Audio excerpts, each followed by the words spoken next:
Halo sobat, selamat datang kembali di channel YouTube Timon Ariso. Oke sobatku, pada hari ini kita akan bahas tentang YouTube kembali ya, khususnya untuk YouTuber pemula. Gimana sih supaya akun YouTube kita itu aman ya dari kendala-kendala mungkin hacker ataupun teman sekalian mengalami kendala, yaitu handphone teman sobat sekalian itu hilang atau perangkat teman sekalian itu hilang. Nomor handphone nggak bisa diakses seperti apa. Nah, nanti kalau semuanya hilang, nah channel YouTube-nya itu bisa diakses atau enggak? Ini pengalaman pribadi saya teman sekalian. Kemarin itu ada yang datang ke tempat saya, ada yang datang tiba-tiba, enggak tanpa konfirmasi ya. Dia telepon sih ke saya, tapi enggak saya angkat karena saya posisinya istirahat. Nah, dia datang ke rumah saya dan beliau minta untuk membuka kembali channel YouTube-nya. Karena apa? Handphonenya hilang, nomor handphonenya juga hilang, semuanya hilang. Cuma dia hanya taunya hanya email dan passwordnya. Nah, udah saya bilang saya nggak bisa mas. Karena pada saat kita mau melakukan login, itu biasanya perlu verifikasi menggunakan nomor handphone. Kalau nggak nomor handphone, perangkat terakhir yang digunakan. Nah, di sini ada beberapa tips ya buat teman-teman sekalian. Jadi buat teman-teman YouTuber pemula, pada saat kita mau membangun atau membuat sebuah channel YouTube, ada beberapa trik atau tips supaya channel YouTube kita ini nggak hilang, supaya nggak sia-sia. Karena apa? Kita udah berjuang nih sebulan, 2 bulan, bahkan ada yang tahunan. Kemarin itu udah 1 tahun lebih ya, 2021 membuatnya. Dia channel YouTube mancing, orang Samarinda juga. Saya lupa namanya ya, karena ada di channel YouTube-nya itu sampai sekarang belum bisa dibuka. Nah, kemarin minta tolong saya, belum bisa saya bukakan karena saya belum pernah nih pengalaman seperti ini, hanya tahu email dan passwordnya. Tapi dia untuk verifikasinya udah lengkap nih. Otomatis kalau verifikasi udah lengkap, dia harus diarahkan ke nomor handphone ataupun ke handphonenya. Ini ada beberapa tips ya buat YouTuber pemula. Pada saat teman sekalian membuat sebuah channel YouTube, membangun channel YouTube, ada beberapa tips. Yang pertama, teman sekalian harus menggunakan nomor handphone yang benar-benar pada saat registrasi adalah nomor handphone teman sekalian itu adalah nomor handphone menggunakan nama dan KTP teman sekalian. Nama sesuai KTP ya. Jadi teman sekalian, kalau sudah registrasi nomor handphonenya, secara otomatis kalau hilang kita ke Grapari ataupun ke ke Indosat atau Excel seperti itu ya, ke perusahaannya, kita mau ganti nomor handphonenya karena nomor handphone kita hilang, kita hanya menunjukkan KTP aja, itu kita bisa dibuatkan kembali. Tapi kalau kita nggak bisa menunjukkan itu, ternyata pada saat dicek ternyata data nomor handphone itu bukan nama kita, bukan sesuai KTP kita nggak bisa perbarui lagi. Nah, di sini yang menjadi masalah teman sekalian, kita nggak bisa ambil alih untuk nomor handphonenya kembali. Jadi secara otomatis teman sekalian harus pada saat pertama cek dulu nomor handphonenya ini verifikasi atas nama teman sekalian atau tidak. Kalau belum atau nama orang lain, teman-teman registrasi lagi ke 444. Kalau untuk Telkomsel ya. Ada caranya sih, teman sekalian cari aja di YouTube gimana sih caranya merubah data-data telepon itu sesuai data KTP kita. Nanti kalau terjadi kehilangan, semuanya handphone teman-teman hilang, nomor atau rusak seperti itu ya, teman-teman bisa menggantinya ke Grapari atau ke Indosat atau Excel seperti itu. Teman-teman seperti itu ya. Langkah pertama adalah seperti itu. Langkah kedua, teman-teman sekalian, pada saat teman-teman login menggunakan email, biasanya kan login ke satu HP ya, login emailnya, Gmailnya. Nah, teman sekalian cobalah login verifikasi itu ke 2 HP. Seumpamanya di HP istri. Habis itu teman-teman login juga ke HP teman sekalian. Jadi 2 HP ya, HP istri dan HP kita sendiri. Kalau udah login 2, pada saat salah satunya hilang, kita bisa verifikasi 2 langkah pada saat mau login itu menggunakan handphone istri seperti itu. Karena kita verifikasi pada saat mau login itu kalau nggak menggunakan HP yaitu nomor handphone. Jadi kalau nggak deteksi perangkatnya adalah deteksi nomor handphonenya. Jadi yang pertama teman sekalian harus pastikan nomor HP kita ini terregistrasi adalah sesuai data KTP kita supaya pada saat kehilangan seperti itu. Yang kedua adalah perangkat. Kita harus login di 2 perangkat. Jangan di 1 perangkat aja, nomor handphone ini aja. Nanti kalau hilang teman sekalian kalang kabut seperti itu. Yang terjadi adalah kemarin yang datang ke tempat saya, kenapa saya bilang saya nggak bisa? Karena saya belum pernah melakukan pengalaman itu, membuka yang hanya tahu email dan passwordnya, dan harus login di perangkat baru. Karena kalau login di perangkat baru kita harus verifikasi yaitu nomor handphone dan ataupun menggunakan perangkat terakhir ya, seperti itu. Jadi ini jadikan pengalaman buat teman sekalian, jangan patah semangat. Saya juga udah memberikan motivasi terhadap teman tersebut, teman sesama orang Samarinda, dia YouTuber mancing. Saya udah memberikan motivasi, saya tanya-tanya, sampean itu selain mancing kira-kira bikin konten apa nih? Saya tanya gitu.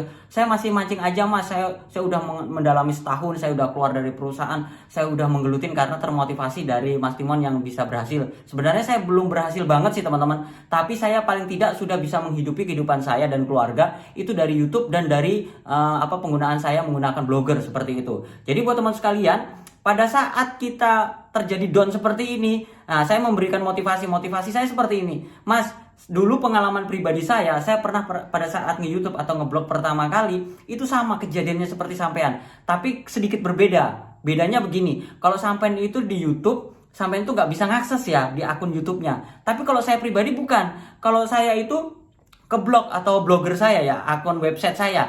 Website saya itu bukan nggak bisa diakses, tapi website saya ini nggak ada perkembangan. Pertama, nggak ada perkembangan. Yang kedua, itu kalau viral, itu teman sekalian, itu kontennya itu konten melanggar semua. Karena apa? Saya dulu tuh nggak ngerti cara yang benar tuh seperti apa. Dulu saya main asal aja, kadang-kadang main comot artikel orang. Nah dari situ saya perbaiki. Akun blog saya itu waktu dulu itu saya bilang seperti ini teman sekalian. Kalau akun blog ini nggak berkenan, akun blog ini aja diblokir aja dari akun Google seperti ini, dari Gmailnya. Maksudnya diblok karena apa? Ada pelanggaran-pelanggaran yang sebenarnya kalau menurut saya pribadi sih memang melanggar banget seperti itu. Nah ternyata bener, dalam waktu 1 minggu blog saya itu diblokir dan hilang. Dan itu saya nggak merasa kehilangan karena apa? Walaupun perjuangannya 5 tahun, 7 tahun blog saya itu hilang. Begitu saja yang Timon Adioso blogspot.com itu hilang begitu saja. Padahal view-nya tuh ngeri teman sekali. Yang online tuh bisa sampai 1000, bahkan sampai 4000 seperti itu. Nah, dari situ saya coba membangun blog saya yang baru yaitu mastimon.com. Dari blog yang saya bangun itu nggak cukup lama teman sekalian. Karena kalau dulu tuh sampai 5 tahun ya. Ini saya bangun blog yang baru itu hanya dalam waktu 2 bulan saya bisa gajian. Nah ini juga saya berikan motivasi ke temen ini yang yang YouTuber mancing ini karena kelupaan password. Dia pertama data nomor handphonenya itu adalah karena nomor handphone tuh biasanya kita beli udah registrasi ya. Udah registrasi nggak tahu itu datanya siapa. Nah kita tidak melakukan registrasi ulang supaya kartu itu milik kita. Nah pada saat kita terjadi kehilangan, kita mau melakukan permintaan pembuatan kartu kembali walaupun kita minta surat keterangan kepolisian itu nggak bakal bisa karena pihak perusahaan itu keterangannya tuh ngelihat data dari nomor handphone kita itu datanya data siapa. Kalau bukan data beliau, dia nggak akan bikin karena itu merupakan sebuah pelanggaran. Nah, menurut saya seperti itu, sepengetahuan saya seperti itu. Jadi buat teman sekalian, saya berikan motivasi buat dia, Mas coba cari orang yang bisa membuka kembali karena kebetulan saya belum bisa buka walaupun saya ngerti komputer tapi saya belum cara-cara seperti itu untuk hacker atau seperti apa membuka tanpa verifikasi menggunakan handphone. Di YouTube banyak sih sebenarnya tutorialnya di YouTube banyak. Nah, teman sekalian bisa coba. Nah, saya bilang cobalah cari orang lain yang biasa membuka seperti ini. Mungkin pihak counter tuh biasanya bisa buka karena counter tuh biasanya otak-atik kayak beginian. Kalau saya ini nggak pernah otak-atik beginian. Nah saya sarankan seperti itu. Dia cari ke seorang atau teman yang bisa membuka. Di samping itu channel YouTube dia ini kan tentang mancing nih. Kalau mancing nih persaingannya tinggi. Habis itu saya tanya untuk judulnya sampean optimasi nggak? Judulnya ini sampean riset dulu nggak? Ternyata setelah saya tanya teman sekalian, judulnya semuanya itu dia nggak riset. Jadi itu judulnya bukan cara mancing patin gitu kan. Bukan dia. Maksudnya mancing patin dapat ukuran segini, mancing gini. Jadi dia menggunakan kata kunci yang memang benar-benar murni. Cuma dia mancing patin gitu aja. Habis itu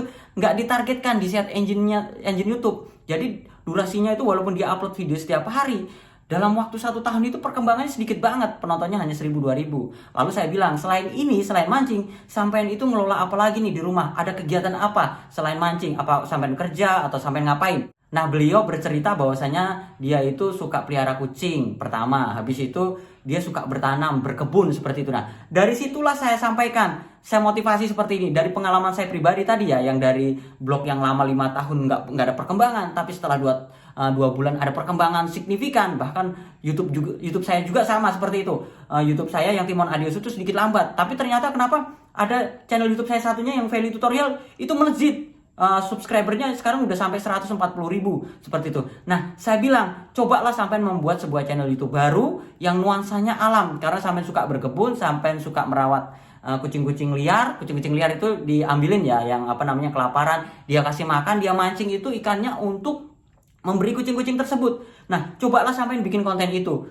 Kalau memang itu keberuntungan sampean, saya yakin dari konten itu bisa meledak. Bahkan bukan hanya 1 tahun ya, teman sekalian, hanya 1 bulan atau 2 bulan channel YouTube sampean itu bisa dimonetes, bahkan bisa menghasilkan gede. Kalau view-nya hanya 1000, 2000 seperti channel YouTube mancing sampean, itu penghasilannya akan minim sekali, sampai nangis kalau ngelihat ya, hanya view-nya 1000, 2000. Paling penghasilannya tuh berapa sih? Paling mentok di 10.000 seperti itu, kecil banget. Cobalah sampai bikin inovasi baru dengan cara sampai itu coba bikin konten yang biasa sampai lakukan, aktivitas yang biasa sampai lakukan. Itu kan sampai cerita kalau sampai suka berkebun bersama istri. Cobalah bikin konten-konten itu.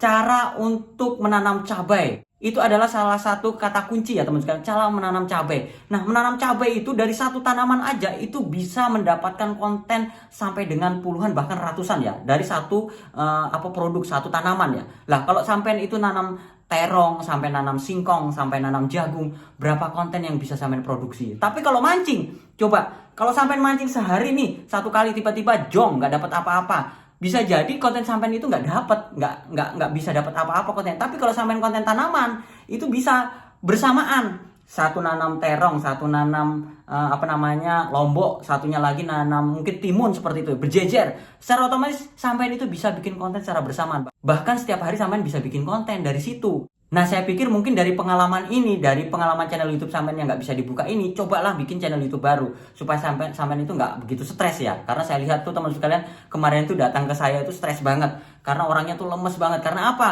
YouTube atau channel YouTube yang sudah diperjuangkan selama 1 tahun tiba-tiba harus nggak bisa diakses seperti itu, kan seperti apa? Nanti kalau teman sekalian pengen tahu channel YouTube-nya itu apa, teman-teman cek di bagian deskripsi video ini. Nanti saya lampirkan deh apa nama channel YouTube-nya. Karena kemarin itu saya kasihan juga kalau seumpamanya nanti dia bikin channel YouTube baru, coba nanti saya bantu promosikan. Teman-teman bantu ya, supaya karena saya perhatikan memang dia benar-benar niat ingin jadi YouTuber. Bahkan seragam bajunya itu sudah ada nama channel YouTube-nya, saking semangatnya untuk menjadi seorang YouTuber. Saya aja sampai sekarang nih, baju saya nih baju yang kayak gini ya, bukan baju yang ada nama channel YouTube saya. Oke sobatku, itu aja sharing saya tentang pengalaman saya kemarin tentang supaya channel YouTube kita itu tetap aman. Yang pertama, teman sekalian harus perhatikan nomor handphone teman sekalian itu sudah verifikasi sesuai data KTP kita enggak? Datanya itu sesuai KTP kita enggak? Kalau belum, teman sekalian daftarkan. Supaya apa? Pada saat terjadi kehilangan tadi, teman sekalian bisa minta lagi ke perusahaan atau Grapari untuk membuatkan kartu baru. Yang kedua, teman sekalian login lah email itu di 2 perangkat. Contohnya nih di perangkat saya pribadi ataupun di perangkat istri. Atau teman sekalian punya 2 HP, login lah di 2 HP. Kalau salah satu hilang, teman sobat sekalian bisa login di satunya. Biasanya kalau saya pribadi sih login di 2 HP. Satu yang saya bawa, ada satu HP yang benar-benar standby di rumah. Secara otomatis kalau terjadi apa-apa, masih bisa saya login. Karena apa? Perangkatnya ada di rumah, seperti itu. Oke sobatku, itu saja sharing saya hari ini tentang YouTuber pemula. Semoga bermanfaat. Jangan lupa like, comment, subscribe, dan sampai jumpa di video saya selanjutnya. Sekian dan terima kasih.